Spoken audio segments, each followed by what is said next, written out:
अडिग फैसला। सुजाता की नंद सुनीता ना जाने किस काम से रसोई में आई थी और उन्होंने भी सारी बातें सुन ली थी।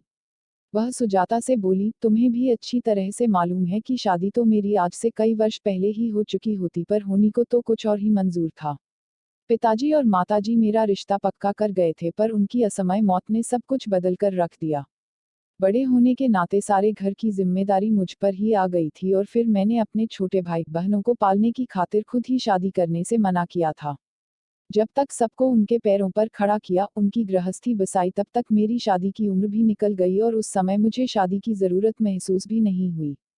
मैं तो अपने भाई बहनों के परिवार के साथ मस्त थी और सबकी फरमाइशें पूरी करके खुश होती थी, पर जैसे जैसे सबके परिवार बढ़ते गए वैसे वैसे सब उसमें रमते गए और मैं अकेली पड़ती गई।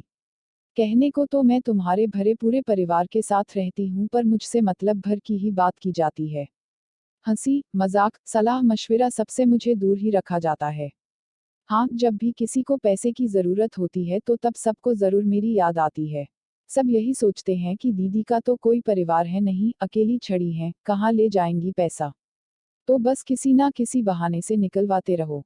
मैं मोह माया में फंसी मतलपस्ती की बातें समझ ही नहीं पाई और यही सोचती रही कि सब मुझे कितना मान देते हैं, पर पिछले महीने जब बीमार पड़ी तो सबकी असलियत सामने आ गई। कोई भी मेरी मदद को नहीं आया। तुमने भी हाथ खड़े कर दिए और जिन भतीजे भतीजी को बच्चों की तरह पाला वो तो मेरे पास आकर झांके भी नहीं।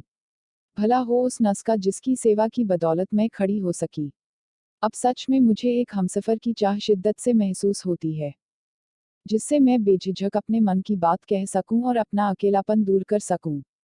घर के बारे में मैंने बहुत सोच लिया, पर अब केवल अपने बारे में सोचना चाहती हूँ, जिंदगी का लुत्फ उठाना चाहती हूँ, यह मेरा अडिग फैसला है।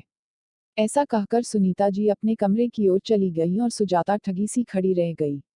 उसे ऐसा लगा जैसे सोने का अंडा देने वाली मुर्गी हाथ से निकल गई। Please like share and subscribe.